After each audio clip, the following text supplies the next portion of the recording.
Welcome to the Feminist Park podcast. I'm Kwame. And I'm Leilani. It's great to be kicking off this journey with you all today. Yeah, we're diving into work that's really closely tied to the vision behind the Feminist Park project, which was founded by Hussein Stuck. That project's goal is pretty ambitious, isn't it? Imagining these truly equitable public spaces, starting with the idea for an intersectional feminist park right here in Berlin. Exactly. And this podcast, well, it's kind of an extension of that. We're going to be digging into the academic research that, supports and informs that kind of vision. We'll be taking these dense, sometimes quite academic papers and really pulling out the core and insights. And looking at them through specific lenses, things like environmental justice, intersectionality, anti-colonial thought, queer theory. All the stuff that helps us think critically about space. So for our first deep dive, we're actually starting with some background research that Hussein came across early on. And it highlighted something, well, frankly, quite jarring. That the benefits we think we all get from urban green spaces, parks and squares and things like physical and mental well-being, they're often deeply gendered. Meaning women and also gender-diverse people, they just don't get the same access or experience those benefits in the same way men do. Right. Less equitable access, fewer benefits. It seems almost counterintuitive, doesn't it? A park is just a park, open to everyone. And today we are plunging into something that seems, well, pretty straightforward at first. Oh, what's that? The link between urban green spaces, parks, trees, that kind of thing, and our mental health. Okay, yeah. The general idea is pretty solid, right? Green spaces in cities, it's good for our minds. Definitely. That's the baseline. But the source material we're diving into today adds this really crucial layer. The complication. You could say that. It asks how this benefit might actually play out differently depending on a person's gender and sex. Ah, okay. So not necessarily equal benefits for everyone. Precisely. It challenges that simple green is good for all notion. Our main guide today is a systematic review. Right. From a journal. Yeah, published in Health and Place back in 2022. It's titled Gender and Sex Differences in Urban Greenness's Mental Health Benefits by Marta-Beatriz Fernández Núñez and colleagues. And this is key because it pulls together existing research. It synthesizes what we know or think we know to see if those widely accepted mental health benefits are actually reaching everyone equally, specifically comparing women and men. And what made them even ask that question? Was there some hint that things weren't equal? There was. The paper's background mentions some pretty pointed findings from earlier studies, research suggesting the benefits, both physical and mental, might be, well, gendered. Gendered, meaning? Yeah. Influenced by gender roles or experiences. Exactly, meaning women might have different levels of access or interact with these spaces differently than men based on, social factors and their lived experiences. Okay, that makes sense. And the authors quote this one really striking observation that kind of sums up the problem. It's from earlier research they cite. What does it say? It says, basically, while men are well catered for in these spaces, for example, in terms of safety and accessibility, women are often left out in their own needs and preferences. Oh. Left out. Yeah, and it goes on. Some parks, because of their amenities, features, and design, are seemingly more oriented to men's needs and preferences, thus being more used by men than women. Okay, let's pause on that. That's huge. It's not just about if there's a park nearby. No, not at all. It's about who the park is actually for, who it's designed to make feel comfortable, safe, welcome. Right, and how those design choices, maybe implicit ones even, affect who actually gets to use the space and ultimately benefit from it mentally. That totally reframes the issue. Yeah. It's not just about proximity. It's about usability and belonging, which are tied to gender. Deeply tied. So that's our mission for this deep dive. Unpack what the systematic review found. How did the studies they looked at tackle this? What did they find about differences in mental health benefits? And crucially, you mentioned gender and sex. How did the studies handle those concepts? Or maybe mishandle them? That's a big part of it, yes. We'll get into how researchers measured greenness and mental health. We'll look at the mixed results on who benefits more. And things like safety, social dynamics, those must play a huge role. Absolutely critical roles. And we'll cover the review's call for, frankly, better research, more nuanced, more inclusive approaches. Because it sounds like the relationship is way more complex than just parks are good. Far more intricate. And understanding that complexity is, well, it's essential if we want to create cities that are truly equitable and healthy for everyone. Okay, let's get into it. Where does the review start? It starts with the common ground, the established knowledge. urban green spaces are generally good for mental health. That's the baseline understanding. Right, that's not controversial. Years of research support that. Exactly. Fernández Núñez and her team ground their work right there. They point to studies showing access to parks, trees, urban forests leads to good things, like better social connections in communities. And less stress, right? Fewer stress-related issues. Precisely. This existing knowledge is why cities are even bothering with greenness as a public health strategy in the first place. And it's super relevant now, isn't it? With mental health issues seemingly on the rise globally. Sadly, yes. And that rise is often linked, at least partly, to urbanization. More people in cities, maybe less connection to nature. So green spaces are seen as a kind of antidote, a way to bring some nature back into dense urban life. That's the idea, a critical counterbalance. And it's fueled this whole movement towards green cities. We hear that term a lot. Cities investing in parks, green roofs, planting trees. All based on this idea. Making greenness more available, more accessible is key for mental well-being, especially as cities grow. Okay, standard stuff. But then comes the pivot. Then comes the pivot, the big question lurking underneath.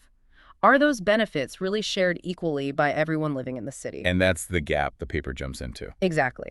The Fernández Núñez review says, look, despite knowing green space is good, very few studies have specifically, carefully looked at whether these mental health boosts affect women and men in the same way. Why is asking that specific question so important? Well, a couple of reasons. First, think about mental health conditions themselves. There are known disparities. The paper cites research showing women are about twice as likely to experience depression as men. Right. So if green spaces can help with mental health, maybe especially depression, we need to know if those benefits are actually reaching women effectively. It's a public health equity issue. Makes sense. It's about targeting help where it might be most needed. And it's not just about prevalence. The paper also points to research suggesting women and men might just interact with green spaces differently to begin with. How so? Well, there's evidence women tend to be more selective about which green spaces they use. More selective, like pickier. Maybe discerning is a better word. Studies cited in the review found women often report visiting parks less often than men, and staying for shorter times when they do go. Which means? Which can mean less time spent doing things like exercising or socializing in those parks compared to men. And those studies often point to why there's that difference in use, right? It connects back to that quote. It absolutely does. Safety concerns come up again and again. Ah, yes, safety. One study they cite explicitly links women reporting more experiences of violence in public spaces as a reason they might hesitate to use parks freely. So the mere existence of a park isn't enough. Feeling safe there is key. And that feeling isn't the same for everyone. Not at all. Research shows crime rates, sure, but even just the feeling, the perception of safety, strongly shapes park use. And that feeling, that perception, is often more of a barrier for women and girls. More for women and girls than men and boys. Significantly so, according to some studies. One paper mentioned found girls seemed more affected by crime perceptions than boys when deciding whether to use a park.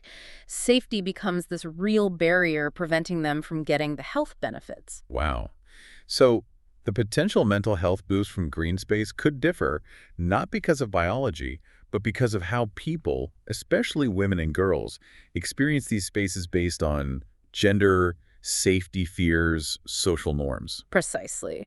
And that leads us straight into a really critical point the review makes right at the start. Something they found was, well, often botched in the studies they looked at, the difference between sex and gender. The terminology trap. Exactly. The review offers a major critique here. They found researchers often just used sex and gender, like they meant the same thing. No clear definitions, inconsistent use. Sometimes maybe even confusing the two. Seems like it. Yeah. And the review argues this isn't just pedantic, it's a fundamental problem because they represent different things. Mixing them up screws up the interpretation. Okay, so let's clarify. How does the review define them? Sex, in this context, is the biological dimension. Based on reproductive function, usually categorized as female or male. And gender. Gender is the social dimension. It's about how societies define roles, expectations, power structures for people seen as women and men. It includes self-perception, identity expression. It's socially constructed. Biological versus social. Got it. Why is blurring that line so bad in this research? Because, as the paper points out, citing others like Bolte and Sullivan, many differences we see between women and men aren't just biological. They're often rooted in social structures, norms, power dynamics, gender roles. Right, like feeling unsafe in a park. Exactly. If a study finds women use parks less due to safety fears and calls that a sex difference, it wrongly blames biology for something social, like gendered vulnerability to violence. It hides the real cause. And leads to bad conclusions, maybe bad policy. Totally. You can't fix a social problem by thinking it's biological. Researchers need to be super clear. Are they looking at biology, sex, or social factors, gender? It affects everything, from how they design the study to how they explain the results. Everything. The review authors say they'll try to be clear which dimension the original studies seem to be pointing at, even if the studies themselves were messy. And it's important to remember the studies this review looked at only dealt with binary categories, right? Absolutely. That's a limitation of the pool they drew from. All 16 studies only looked at female-male or women-men. No non-binary inclusion. Which the review flags as an issue itself. Definitely. The authors decided on their own clear terminology for the review using women-men when studies seemed gender-focused, social roles, experiences, and female-male when they seemed sex-focused, biological traits, plus terms for kids. But it highlights how inconsistent the original research was. Okay, that's crucial context. The sex-gender confusion is a major backdrop here. Now, how did the review team actually find these 16 studies? What was their process? They used a standard, rigorous approach, the PRISMA guidelines for systematic reviews. Meaning structured, transparent, repeatable, trying to minimize bias. Exactly. They searched 3 big databases: Snopes, Web of Science, PubMed, good coverage across relevant fields, environmental, social, medical sciences. And use specific keywords. Yep. 3 main groups. One for greenness terms, parks, green space, vegetation. One for terms indicating sex-gender health differences, difference, disparity, inequality. And one for mental health outcomes, mental health, depression, stress. So they were looking for studies connecting greenness, mental health, and analyzing sex-gender differences. That was the trifecta.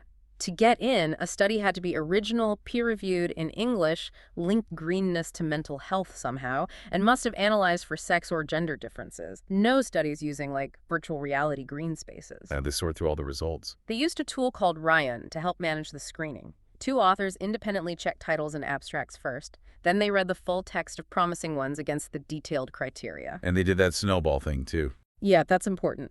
After finding the first batch of studies, they checked the reference lists of those studies to catch any relevant papers missed by the database search. Smart. So they started with a lot of papers. 336 initially. After removing duplicates, screening cut that down. They fully reviewed 26 potentials. It ended up with 9 relevant ones from the database search, plus another 7 found via snowballing. bringing the grand total to 16 studies fully analyzed in the review. 16 studies meeting all their specific criteria. Okay, we have our 16 studies. What were they like? What kind of research? Where? Who did they study?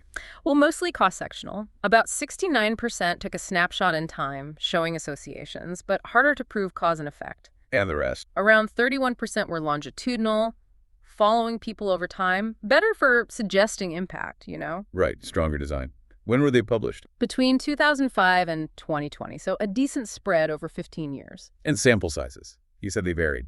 Hugely. Smallest had just 13 people, probably qualitative, deep interviews.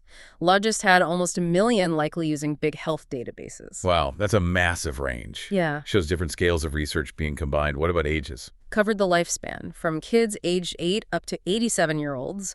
But most studies, 9 of the 16, focused only on adults. Geographically, where did the research happen? Heavily concentrated, 9 studies from Europe, mostly Western Europe, 6 from Asia, and just 1 from the Caribbean, Jamaica. Hold on. Europe and Asia mainly, no North America, South America, Africa, Oceania. That seems limited. It definitely is. The review authors flagged this. A big reason is they only included English language papers, which is common but has downsides. Especially when talking about gender, which is so culturally specific. Exactly. Gender roles, social norms, they vary hugely. Research mostly from Europe and Asia won't capture the global picture of how gender shapes green space experiences. The findings might be biased towards those contexts. Good point. Okay, how did they measure mental health? Was it consistent? Not really standardized. About half use qualitative methods or questionnaires, self-reports, feelings, validated surveys, interviews, observations. And the other half? More quantitative or objective measures, clinical psych tests, or data from national health registers tracking diagnoses or healthcare use.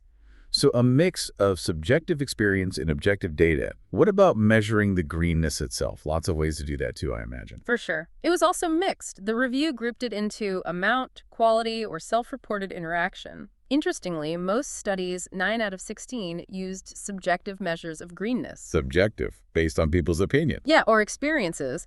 7 of those focused on quality or sensory experience, like researchers reading park maintenance, analyzing sounds, or asking people about perceived quality, how they use the space, their feelings there. And the other subjective ones. 2 relied on people's self-reporting, visit frequency or time spent, or their personal rating of greenness near home. Huh. So more focus on the experience of greenness than just the amount. Seems so. The other 7 studies used objective measures. Things like NDVI from satellite images that quantifies vegetation density. Right, around someone's house usually. Yeah, within a certain buffer zone. Or calculating distance to parks using different buffers like 800 meters, 1K, 3K, or using detailed land cover maps to calculate the percentage of green area. Interesting that subjective was more common.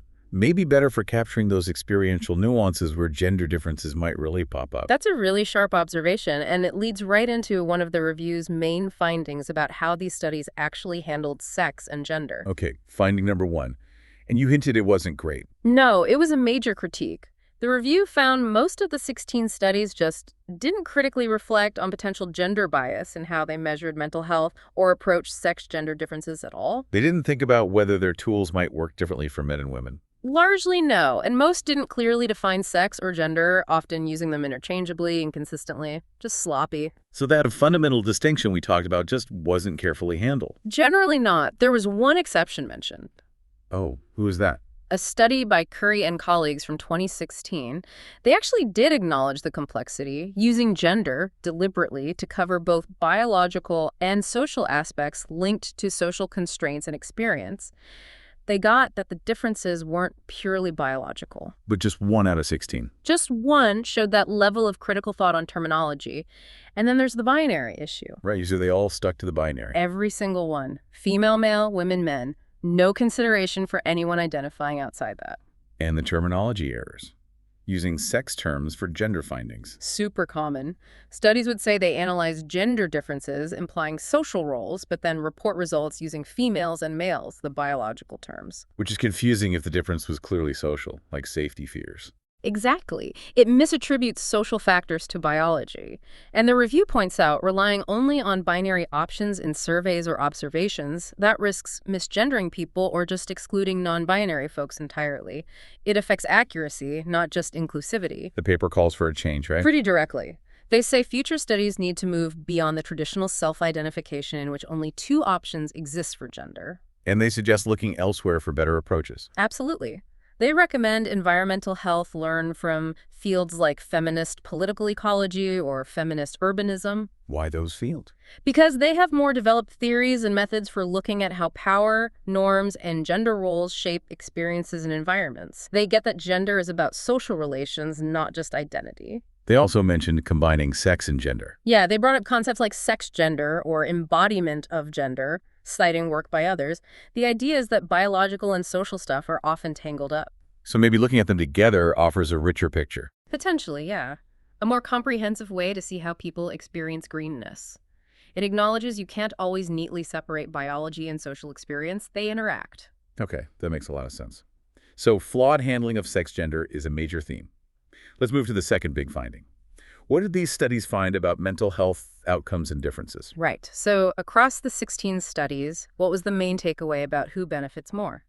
Yeah, what's the headline? The headline is, every single study found at least one difference between women and men in how urban greenness linked to mental health. Differences are consistently there. Okay, differences are the norm, but who benefits more? That's where it gets mixed. No single simple answer. 7 studies found women or females had more beneficial outcomes linked to greenness. Okay, almost half leaning towards female benefit. But then, 3 studies reported more benefit for men or males. And importantly, the review notes these studies often tied the male benefit to things like safety issues or cultural norms that only affected women. So men might look like they benefit more only because women are being held back by gendered barriers. Exactly. That's the crucial interpretation. You have to look why. The remaining 4 studies, no clear winner. Results depended on other things, like the specific mental illness or how greenness was measured. Very context dependent. Okay, let's break it down by condition. What about depression? 6 studies looked at that. Yep. Overall finding. Greenness helps with depression. And matching the general trend, the positive effects seemed stronger or more consistent for women or females in several studies. Which studies found that? Kusari et al., Mullings et al., Sarkar et al. All reported that pattern. Did the type of green space matter for depression? The quality? Absolutely. Several studies stressed quality matters, not just quantity. Kusari, for instance, found greener-built environments helped older women with depression, but not older men in similar areas. Interesting. Sarkar found something similar. Yeah, they found residential green space linked to better psychological states, potentially mitigating depression, and this benefit seemed uniquely stronger for females. So maybe the design or feel of the space is more therapeutic for women with depression. That's one way to read it. Raggi et al. Also noted poorly designed areas lacking good green space negatively impacted neighborhood interaction, which can affect depression. What about just living nearby versus actually using the space? That came up before. Yes, the study by Boss et al. Really focused on this. Their work suggested mental health benefits, including for depression, were more strongly linked to actually using green spaces, not just living near them. Use is key. Did they see age or gender patterns in use? They did. Boss found the biggest benefits from park use were in women aged 18-24 and women over 65. But here's a twist. For men aged 45-54 in their study, more green space was actually linked to more psychopathology, including depression. Wait, more green space linked to worse mental health for those men. The authors wondered if maybe men in that age group, perhaps due to work or family demands, didn't have the opportunity to actually use the green space available. So it highlights this complex interplay. Availability isn't enough if you can't access or use it, and life circumstances shaping that ability can be gendered. Wow, that really complicates the just add parks idea. Opportunity matters hugely. Totally. And Engman et al.'s longitudinal study added that long-term view. Green space in early childhood seemed protective against later psychiatric issues, including depression, suggesting early life exposure matters, maybe differently by gender over time. Okay, let's switch to stress. 5 studies looked at that, similar patterns. Somewhat mixed again, but many pointed towards females benefiting more from greenness for stress reduction. Were there physiological measures used? Yes, Rowe et al. Used cortisol, the stress hormone. They found a lower green space near women's homes was linked to higher cortisol levels, a direct physical stress response. So less green translated to more measurable stress, specifically for women in that study. That's what they found. Engman's study also linked childhood green space density to better outcomes for stress-related disorders, especially in girls. And Anderstedt and Boss both found green space qualities reduce stress risk more significantly for females. And wasn't there that fascinating study about sounds in parks? Yes. Shu and Ma's study on kids' stress recovery. Really interesting. They found park soundscapes are restorative, but differently for boys and girls. How so? For boys, ambient noise in the park was actually more restorative than silence. But for girls, ambient noise was rated less pleasant, less restorative. They needed silence or specific sounds, like fountains, for stress recovery. That's incredibly specific. Design implications galore, right? Not just visual, but auditory design needs to consider gender. Absolutely. Their conclusion was clear. If you want parks to be truly restorative for all kids, you need to design the soundscape differently, considering these gender preferences. Okay, beyond depression and stress, what else did the review cover? It included studies on more severe outcomes, like suicide, and various childhood disorders, schizophrenia, mood disorders, OCD, borderline personality. What about suicide? Helbich et al.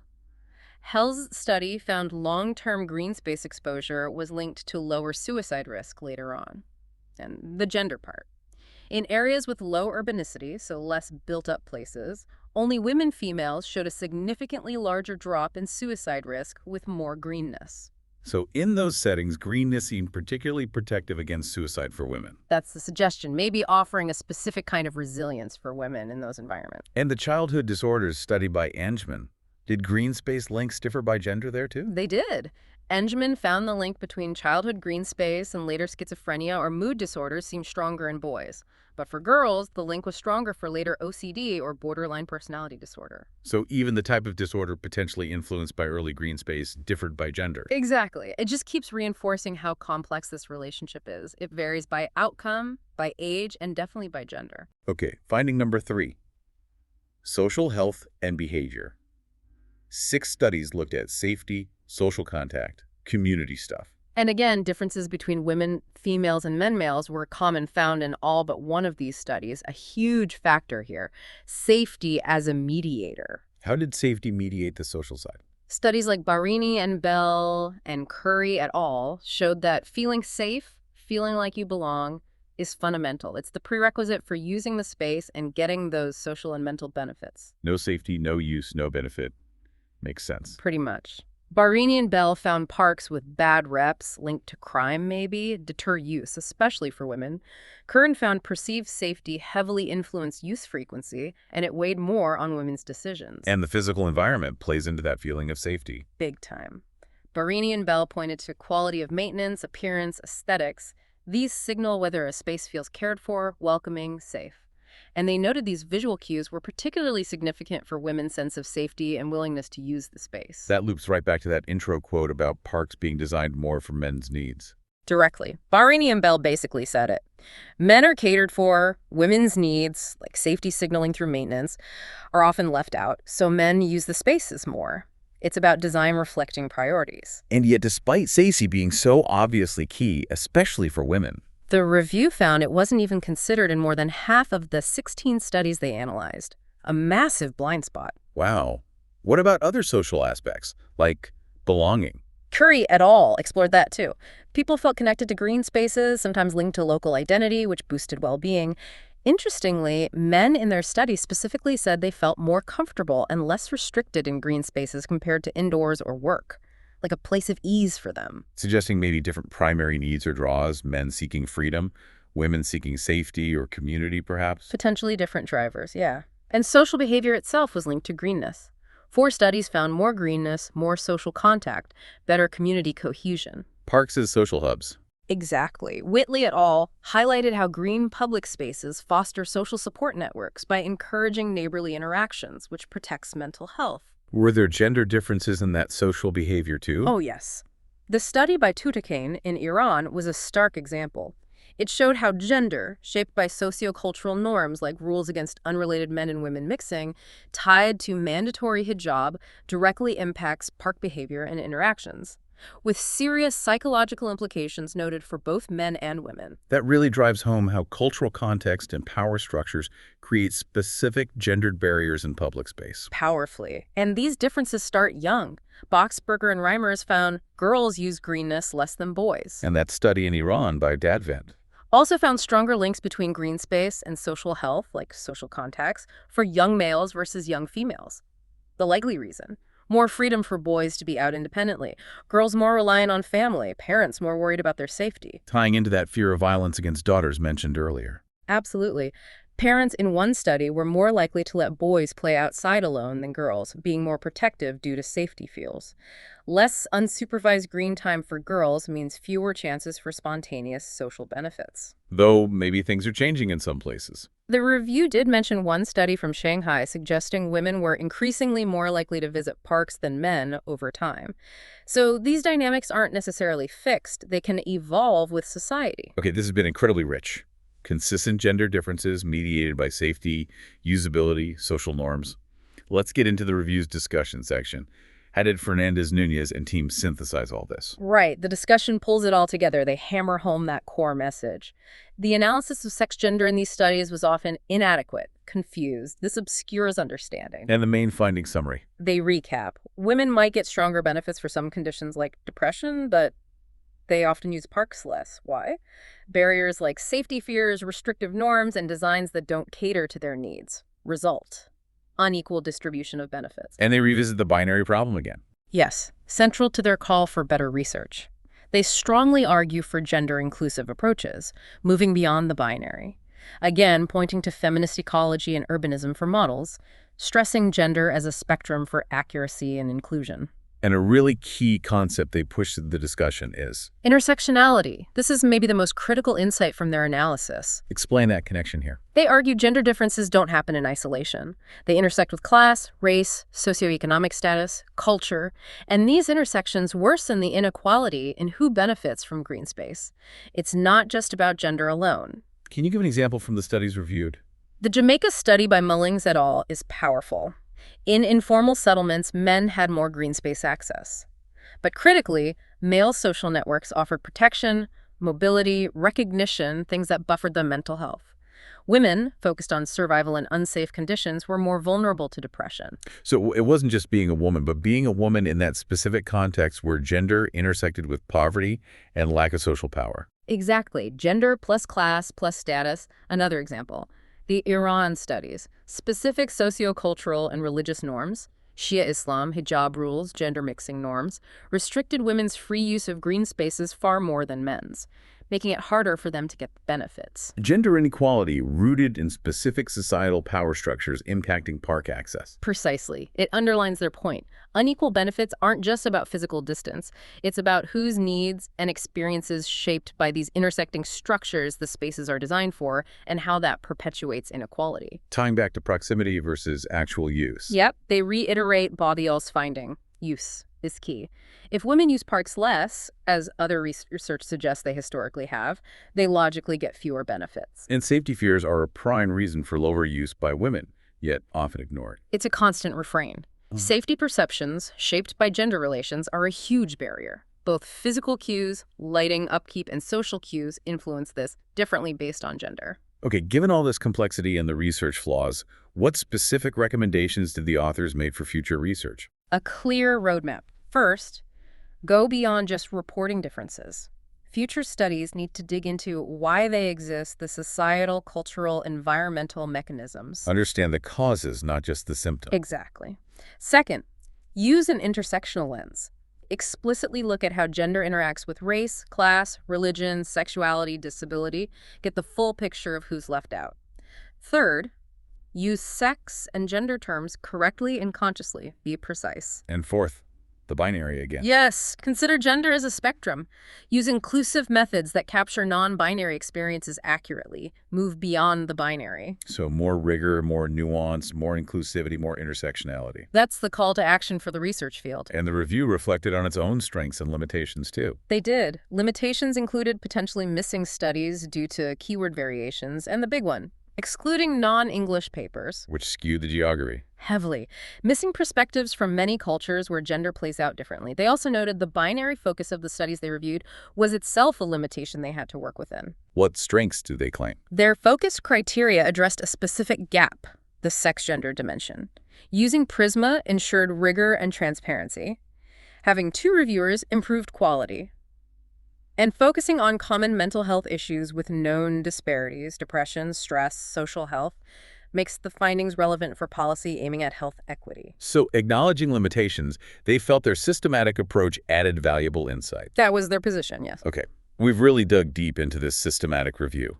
Methodology, study details, the mixed findings, the crucial problems with sex-gender terminology and the binary, the huge role of safety and social norms, intersectionality, and the call for better research. And the core message is crystal clear, isn't it? Urban green spaces, great potential for mental health.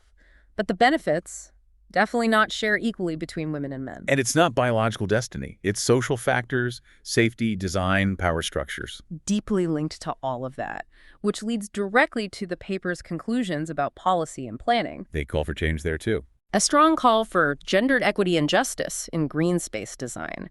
They argue planners must actively involve female residents, including kids, in the design process. Actually ask the people who are underserved what they need. Radical idea. Seems fundamental, right?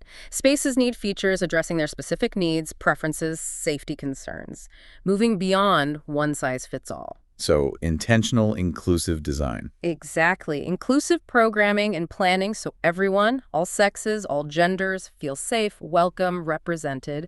Addressing physical cues like lighting, maintenance. Addressing social cues in design. Thinking about practical needs like paths for strollers, playgrounds near benches for caregivers. Because if those needs aren't met, people can't use the space and no one benefits. Precisely. And the paper warns, ignore this gendered intersectional reality and cities risk excluding huge parts of their population, especially women and girls, failing their health needs, undermining the whole green, healthy city vision. It really reframes Green City not just as environmental, but as social and health equity. Fundamentally, ensuring nature's benefits are accessible to all by tackling how different people actually experience urban space. Wow.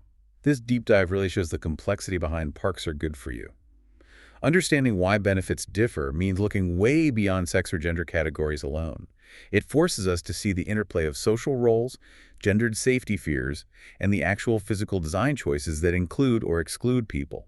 The call for non-binary thinking, correct terms in research, and inclusive design in practice feels urgent. It's a powerful argument for more thoughtful, conscious, and ultimately more just approaches all around. Which leaves us with a final thought for you, the listener. As you go about your day in your own city or neighborhood, look at the green spaces you encounter.